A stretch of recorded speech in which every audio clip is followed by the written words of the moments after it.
নমস্কার, আমি ইন্দিরা মুখোপাধ্যায়। সহজে দুর্গা কথা পুরাণে আমরা ইতিমধ্যে সবাই জেনে গেছি যে দুর্গা নামের রহস্য। দুর্গম অসুরকে বধ করে তার নাম হয়েছিল দুর্গা। কিন্তু আজকে বলবো এই দুর্গার নাম উমা কেন। বিদগ্ধজনের মতে ব্যাবিলনীয় উম্মু শব্দ থেকে উমার উৎপত্তি। ব্যাবিলনীয় ভাষায় উম্মুর অর্থ হলো মা। আসলে দুর্গার নানান অবতার, কখনো তিনি উমা, কখনো পার্বতী, কখনো আবার তিনি দক্ষের কন্যা সতী। পূর্বজন্মে এই পার্বতী দক্ষের মেয়ে সতী ছিলেন, আর পার্বতী হয়ে হিমালয় মেনকার ঘরে জন্ম নিতেই তার মনে পড়ে গেল আগের জন্মের কথা। সেই যে পিতার মুখে শিব নিন্দা সহ্য করতে না পেরে দক্ষ যজ্ঞের সময়ই যে সতী মনোকষ্টে দেহত্যাগ করেছিলেন, তখন শিবকে জন্মের মতো হারাতে হয়েছিল সতীকে। পরজন্মে তাই পার্বতী হয়ে সে যেন মরিয়া শিবকে পেতে। ঘটনাটি হৈমবতী উমার সঙ্গে দাক্ষায়ণী সীতার সেতুবন্ধ ঘটালো যেন, তাই না? কঠোর তপস্যা করেও লাভ হলো না, বড় নিষ্ঠুর হৃদয় শিবের। কিন্তু দেবলোকের অন্যতম সংবাদদাতা তথা জার্নালিস্ট নারদের কাছে তিনি শুনেছেন যে দেবাদিদেব মহাদেবও নাকি পার্বতীর বিরহে কাতর। তাহলে উপায়? মহাদেবকে লাভ করতে হলে প্রচুর তপস্যার নাকি প্রয়োজন। তপদত্তা হতে হবে পার্বতীকে। সে এক ভয়ানক তপস্যা শুরু হলো তাঁর। দিকবিদিক জ্ঞানশূন্য গিরিরাজ সুতা পার্বতী সখীদের নিয়ে চললেন ঘন অরণ্যের দিকে। তারপর শুরু হলো সেই দুশ্চর তপস্যা। আর মা মেনকা মেয়ের এহেন কাণ্ড দেখে ভয়ে কেঁদে আকুল হয়ে বিরক্তিতে বলেই ফেললেন, উমা। সংস্কৃতে হাহাকার অর্থে উয়ের সঙ্গে দৃঢ় নিষেধ অর্থ যোগ করে মা শব্দটি যোগ করে দাঁড়ায় উমা, যার আক্ষরিক অর্থ হলো আলোর মতো উজ্জ্বল। এ তো গেল এক লোকায়ত গল্প। বাল্মীকি রামায়ণে তারকাবধের জন্য বিশ্বামিত্র যখন অযোধ্যা থেকে রামকে নিয়ে চললেন, তখন পথে পড়ল সুরধুনী গঙ্গা। রাম শুনতে চাইলেন গঙ্গার সৃষ্টির কথা। বিশ্বামিত্র জানালেন হিমবাহ পর্বত থেকে গঙ্গার উৎপত্তির কথা। যে হিমবাহ কিনা হিমালয় পর্বত নিজেই, আমরা জানি গঙ্গোত্রী উৎসমুখ গঙ্গার। হিমালয় পর্বতই সেই হিমবাহ, যার স্ত্রী হলেন মেনা বা মেনকা বলে আমরা যাকে চিনি। আর এই মেনার গর্ভের দুই কন্যার একজন হলো গঙ্গা, অন্যজন হলেন এই উমা। আর এই উমাই উগ্র তপস্যার দ্বারা রুদ্ররূপী মহাদেবকে পতি রূপে লাভ করলেন। আর নবরাত্রির প্রথম দিনে সেই উমারূপী শৈলপুত্রীরই কিন্তু পুজো। তাই পার্বতী দুর্গার উমা নামটি শিবের সঙ্গে তার প্রাক বিবাহ এবং বিবাহোত্তর দুয়ের অভিজ্ঞানই বহন করে, তাই না? আর কালিকা পুরাণ এই উমা রূপটিকেই সবচাইতে সৌম্য এবং স্নিগ্ধ বলে মান্যতা দিয়েছে। যার গায়ের রং সোনার মতো উজ্জ্বল, সে দ্বিভুজা, বাঁ হাতে নীল পদ্ম যেটি পরম মঙ্গলের প্রতীক, এবং ডান হাতে তার শ্বেত শুভ্র চামর ধরে তিনি শিবের পরিচর্যা করছেন। মানে আজকের ভাষায় উমা যেন আমাদের খুব চেনা নিপাট এক হোম মেকার, তাই না? কেমন লাগলো জানাবেন মা দুর্গার এই উমা নামের। নমস্কার, আমি ইন্দিরা মুখোপাধ্যায়। আজ বলবো সতী কিভাবে পার্বতী হলেন। পার্বতী মানে পর্বতের কন্যা পার্বতী। দক্ষ যজ্ঞের কালে সতীর মনের দুঃখে দেহত্যাগের গল্প, সেই ভয়ঙ্কর ঘটনার কথা আমরা সবাই জানি। স্বামীর অপমান সয়নি তার মোটেও। পিতা দক্ষের চরম আপত্তি ছিল সতীর সঙ্গে শিবের বিয়েতে, কিন্তু সতীর মা তো আর সেই বিয়েতে আপত্তি করেননি। তাই দেহত্যাগের মুহূর্তে সেই মায়ের গর্ভেই আবারও ফিরে আসার ইচ্ছা ব্যক্ত করেছিলেন সতী বারে বারে। আর ওদিকে সতীর মা প্রসূতিও খুব মনোকষ্টে ছিলেন কন্যাকে হারিয়ে। পরের জন্মে তিনিই আবার মেনকা বা মেনা, হিমালয়ের পত্নী। দেবী ভাগবত পুরাণে দুর্গার জন্ম হিমালয় পর্বতকন্যা পার্বতী রূপেই। কুর্মপুরাণে দেবী স্বেচ্ছায় শৈলরাজের পুত্রিত্ব স্বীকার করেছিলেন। গিরিরাজ হিমালয় তাকে কন্যারূপে পাওয়ার জন্য কঠোর তপস্যা করেছিলেন। পিতা হিমালয় এবং মাতা মেনকার বহু আকাঙ্ক্ষিত কন্যা রূপেই শৈলপুত্রী বা পার্বতী, নবদুর্গার প্রথম রূপ শৈলপুত্রী, যে দ্বিভুজা কন্যার ত্রিশূল হাতে সংহার রূপ আমরা দেখতে পাই।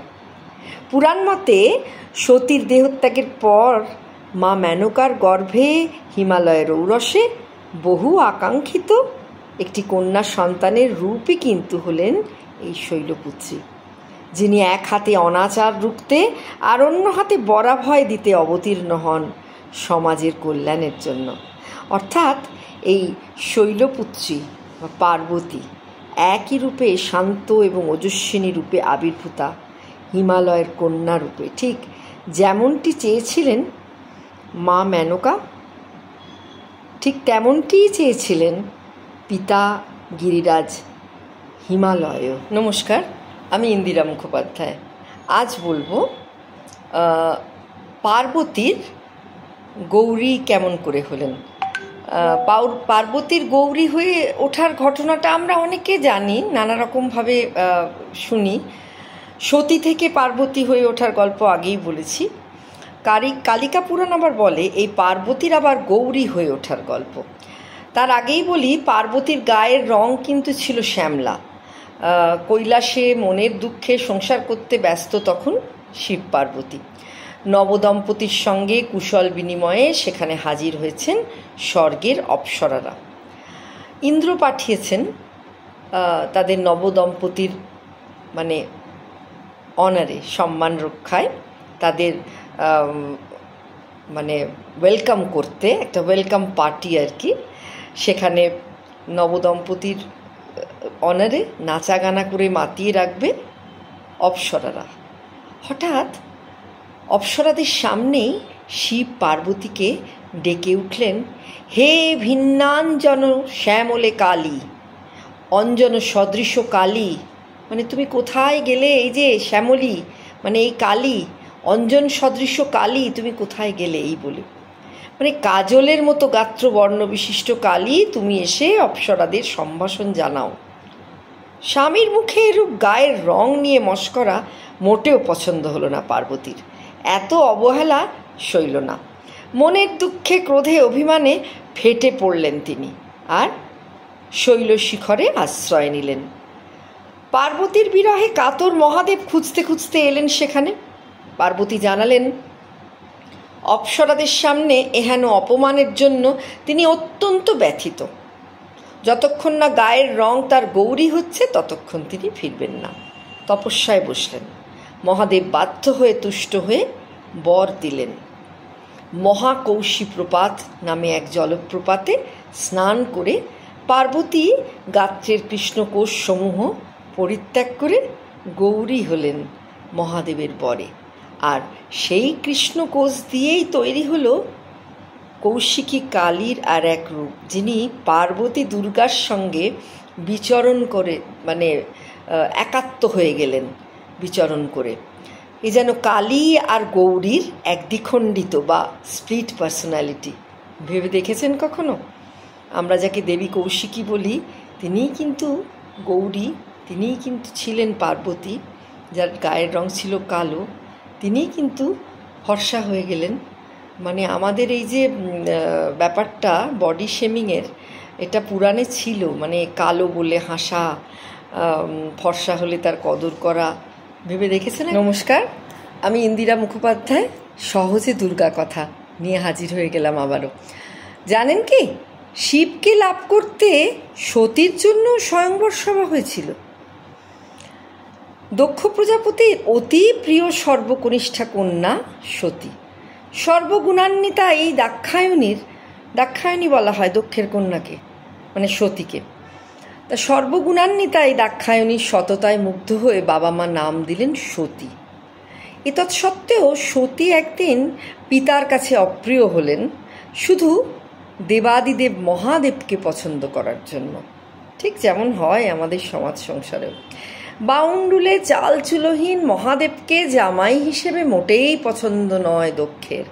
কিন্তু সতী আর মহাদেবের প্রণয় প্রগাঢ় হতে চলল নিভৃতে। ব্রহ্মা তাকে বর দিয়েছেন মহাদেবকে পতিরূপে পাবার। সতী মনের আনন্দে থাকে, কিন্তু তলে তলে কন্যার জন্য দক্ষ সে যুগের রীতি মেনেই আয়োজন করেছেন স্বয়ংবর সভার। নির্ধারিত দিনে সতী সেখানে উপস্থিত। তা বড় রাজারাজরা দেবতারা হাজির সেখানে, যেমন হতো সে যুগে।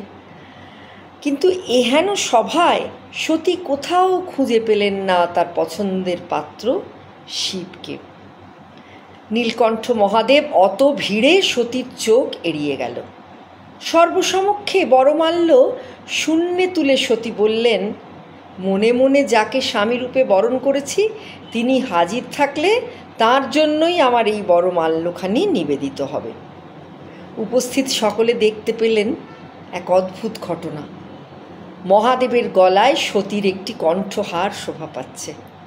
সতী তা দেখতে পেয়ে চিনতে পারলেন এবং সেই বরমাল্য শিবকেই পরিয়ে দিলেন। আর তারপর মহাদেবের সঙ্গে পিতা দক্ষের অনিচ্ছা সত্ত্বেও কৈলাসে গিয়ে পরম শান্তিতে স্বামীর সংসার করতে লাগলেন। আর তারপর তো দক্ষযজ্ঞের নিমন্ত্রণ না পাওয়া এবং সতীর দেহত্যাগের গল্প, মহাদেবের ক্রোধ, সেসব আমরা জানি। নমস্কার, আমি ইন্দিরা মুখোপাধ্যায়। আজ বলবো দুর্গার আর এক নাম ভদ্রকালী হলো কিভাবে। ভদ্র মানে হলো মঙ্গল, মঙ্গলকারিণী দেবী মঙ্গলা কালী বা ভদ্রকালী, চণ্ডীর আর এক রূপ। মহাভারতে অর্জুন ভদ্রকালী সম্বোধন করে সেই বিখ্যাত দুর্গা স্তোত্র উচ্চারণ করেছিলেন। কিন্তু মহিষাসুরমর্দিনী দুর্গার আর এক নাম কেন ভদ্রকালী হলো? দেবী পুরাণ বলছে সমস্ত জীব এবং জৈবের সারা জীবনকালের মধ্যে অন্তকালে মানে শেষ সময় যিনি মঙ্গল সাধন করেন তিনিই হলেন ভদ্রকালী। কালিকা পুরাণে দেবী দুর্গা মহিষাসুরকে 3 কল্পে 3 বার বধ করেছিলেন।